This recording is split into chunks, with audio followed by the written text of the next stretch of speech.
Olá a todos e a todas. Bom tê-los aqui comigo para a partilha de mais algumas reflexões que espero serem contínuas, no sentido de ser uma prática diária nossa. Eu diria que o tema que me traz hoje para partilhar com vocês essas reflexões seria o querer muito e querer depressa. Com frequência tenho ouvido isso é, nas circunstâncias de clínica, e não só de clínica, mas também de supervisão e, e mesmo no trabalho com consultoria de textos. O que acontece e é tão mais frequente a nós, tão mais urgente, esse tempo de pressa, esse tempo de controle. Não é de qualquer lugar que nós estamos falando. Percebam que quando a gente traz a ideia de querer muito e querer depressa, há uma necessidade quase que inerente, construída e criada por cada um de nós, a partir das suas circunstâncias de vida, de poder ter o controle total, poder regular, poder trazer a dinâmica da vida, o nosso ritmo. E mais, um ritmo que na prática desconhecemos. Só sabemos que ele precisa ser produtivo, útil e assim sucessivamente. A experiência em clínica e com docência, a formação acadêmica que me fez escolher, juntamente com a psicologia, um diálogo constante, quase que ininterrupto, com a compreensão do humano através dos assuntos existenciais, que para isso eu me baseio na fenomenologia hermenêutica heideggeriana. Temos um desafio com essa fundamentação que eu não espero que as pessoas tomem de forma ligeira, fácil, gratuita, ou mesmo, nossa, é tão simples. Não, não é simples. Não é simples porque exige de nós uma implicação com as experiências que na prática elas não acontecem. Ou se acontecem, são muito esporádicas. O que é muito frequente para nós na condição de humanos é nos determos a experiências que parecem absorver-nos. Então, o que é que isso quer dizer? Aquilo que parece tomar conta de tudo, que parece nos paralisar.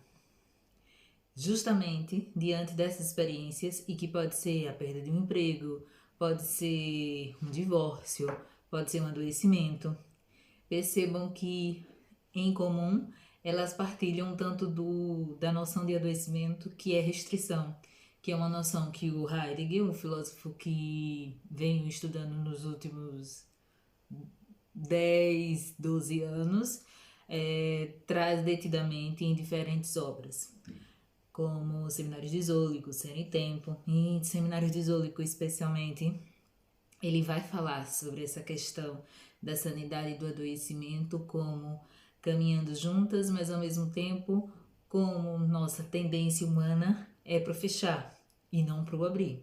Essa tendência de adoecer.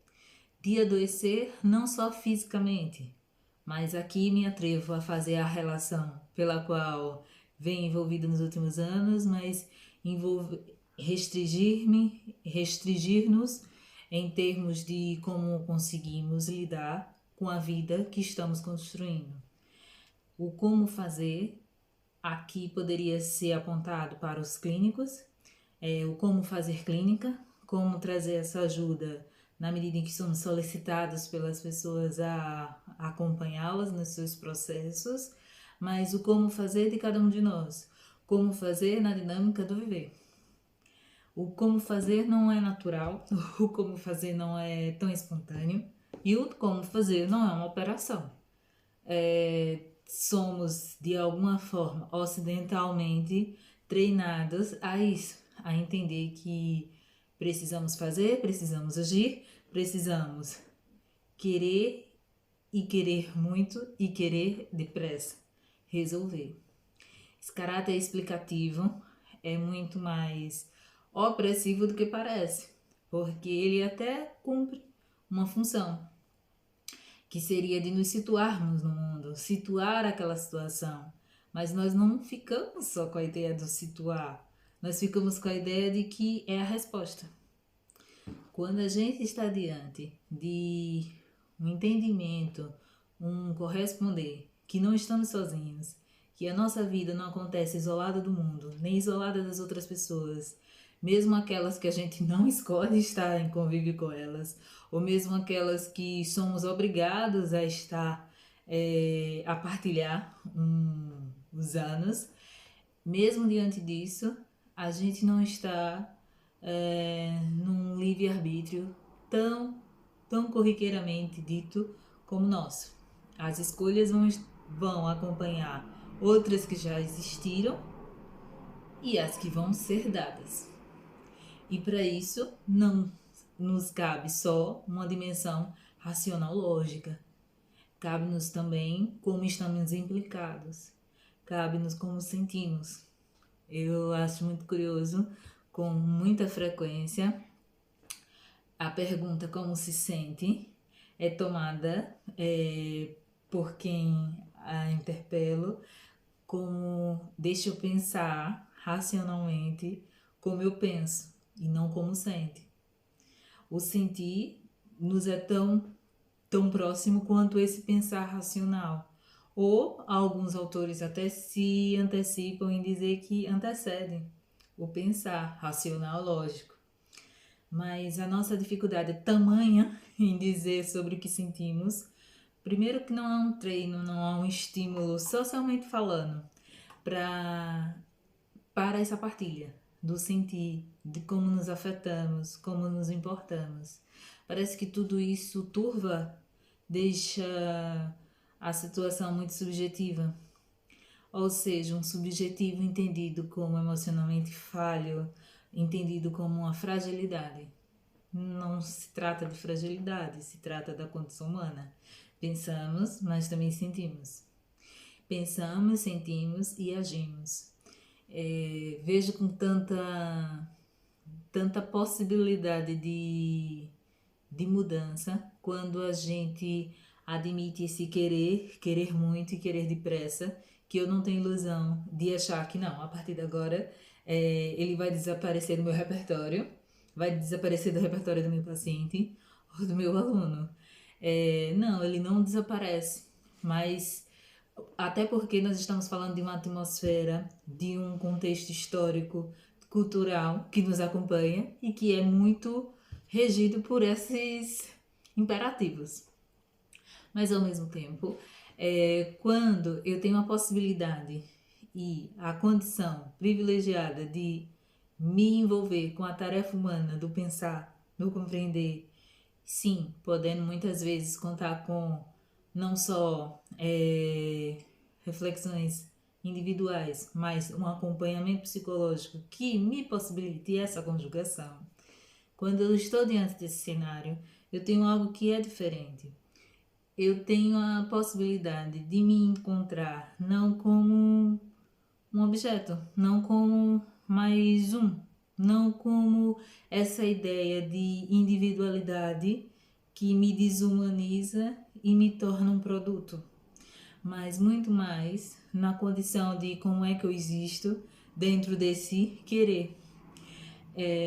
Essa noção do querer que não aparece como noção, aparece como imperativa e que eu estou trazendo aqui, me remete muito ao segundo momento da obra Ser e Tempo do autor Martin Heidegger, quando ele vai falar do querer ter consciência, do querer estar junto a. Esse querer deixa de ser um imperativo à nossa ordem, à nossa conveniência, e passa a ser um modo de aproximação, um modo de nos comunicar, um modo de corresponder. Então, nesse querer não está em jogo só a minha vontade de controle, mas está em jogo como eu correspondo. E eu corresponder vai dizer respeito, mais uma vez, às experiências anteriores, mas as decisões que eu possa vir a tomar e que não são só minhas, porque vão dizer respeito à circunstância presente, mas muito possivelmente ela vai reverberar nas decisões futuras e em outras pessoas, e assim sucessivamente. O interesse pela experiência faz tudo tornar-se diferente. Porque quando eu digo querer muito e querer depressa, não necessariamente eu estou interessado na experiência que eu estou vivendo. Eu posso estar nesse modo quase que automático e naturalizado no sentido de objetivado, somente para atingir um resultado que não necessariamente, inclusive, corresponde. Em que sentido me corresponde? Pode ser um resultado esperado pelos outros. Pode ser um resultado esperado pela sociedade. Eu me colocar numa posição contrária a isso, claro, não é simples, mas ao mesmo tempo eu não estou falando de colocar-me contrária somente porque sim, como quem faz somente uma posição, mas no sentido de envolver-me nessa tarefa, de qual é o lugar disso para mim. O que é se querer muito, querer depressa, de escolhas que eu estou fazendo e que eu vou precisar necessariamente abrir mão de outras, porque eu não tenho como carregar todas as possibilidades e mais, as possibilidades mais corretas, mais produtivas, mais verdadeiras, sendo que para essas últimas palavras, corretas, verdadeiras, construtivas, muitas aspas, no sentido de a quem elas atendem. Percebo com muito mais presença e força alguns temas sendo atravessados na clínica. Não que não existissem antes, como eu disse, mas presença e força. Tanto por parte dos clínicos e acadêmicos que estão se interessando cada vez mais, como, por exemplo, as questões de gênero, sexualidade, racismo, política, inúmeros outros. Eu percebo isso com cada vez mais força, mas ao mesmo tempo que eu percebo com mais força, eu chamo a atenção para a gente não correr o risco de acreditar que são mais temas que vão ser associados a leis, a teorias que precisam ser sabidas para poder serem aplicadas no nosso dia a dia.